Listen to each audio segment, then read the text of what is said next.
Hi guys, today we're going to make an Advent wreath. I thought this was kind of fun and you can finish it up in a lot of different ways. But let's get started and I'll show you what we need.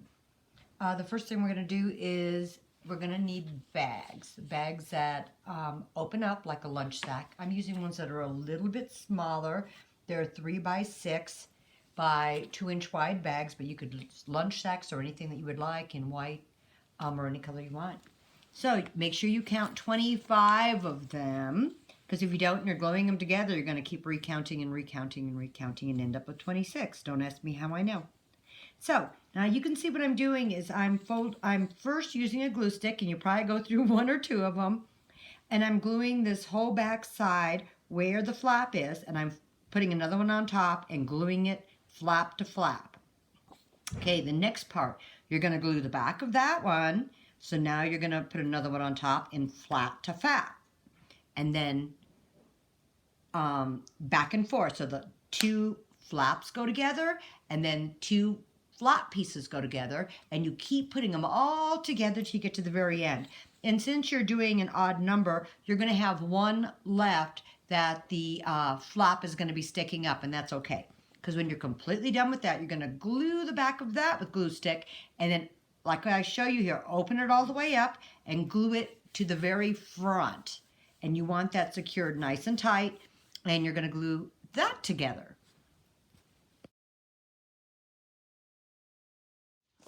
Okay, so now you want to make sure that your bag is enclosed. So after you got all your goodies in your bag, you're going to make your little template to go around the bag to close each of the 25 sections. I actually used my favorite drywall tape. And because this bag is not very tall, so it worked perfect. And I just drew some lines at a 1/2 inch and a 1/2 inch. The center is 1 inch, and that's going to be the center closing the inside of the bag, and then another 1/2 inch and 1/2 inch. Now you can see where I did my mountain and valley folds. So you can just take a look at that, how I folded that. And then you're just going to turn it over, and now we're going to start folding it up. And I'm using drywall tape for that too. Okay, since you've already folded up your little template like we showed on where we marked them, and then what I do is I'm using about 2 yards of my drywall tape. So I'm just going to take this piece and put it behind my drywall tape, and then all I have to do is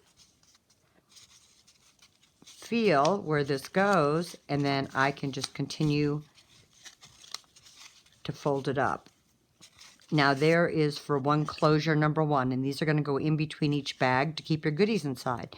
Now I'm going to take this bottom flap again and put it in here, fold this down, fold this down, fold this up, fold this up. One more time, put it back there. And it really does get easier. I'm just kind of at a weird angle because I'm wanting you guys to see it. Fold it down. So you're just going to follow the folds on your template. So you could actually mark 1/2 inch, 1/2 inch, 1 inch, 1/2 inch, 1/2 inch, 1 inch, all the way down, but this is just a whole lot easier. So we've got 3 of them here, and when we're done with the whole thing, you're going to turn it over, because this little section is what's going between the bags, and you're going to staple right here. So just get all the way down through 25, and then you can start stapling them to your bags after you've filled your bags. And if you're worried about something coming out, put some tissue paper after all your goodies, and then just staple these in.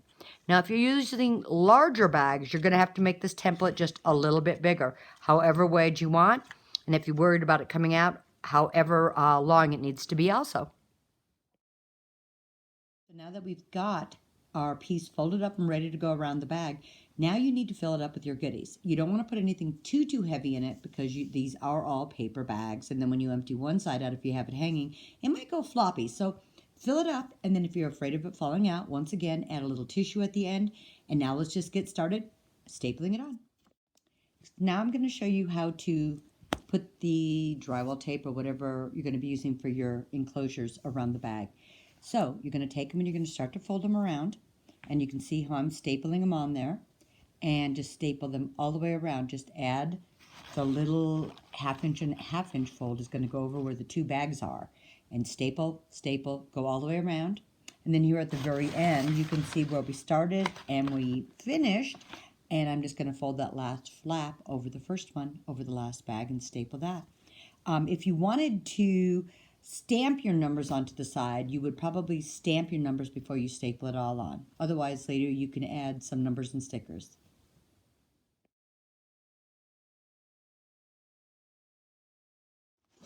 So as you can see on mine, I just use little round stickers and put them in my typewriter to type my numbers. Now you want to start decorating the outside, and you can see I did a couple different ones. I am going to try some other things too. I did use some vintage paper and made little cones and went around all 25 and then just added a fun image in the center. And this other one I did is I used one of my IOD stamps, and I just stamped so it looked like a wreath coming off and added a Santa picture. I'm planning to work on some others. I would love to spray paint one silver and add some bright colors onto it. But whatever you decide to do, just have fun with it. Fill it with some goodies, hang it up, set it on a table. Happy Christmas, and have fun with your advent calendar.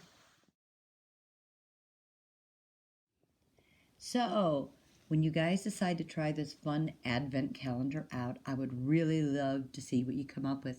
So, click on the link below and you can post a picture on my website. Have fun making it.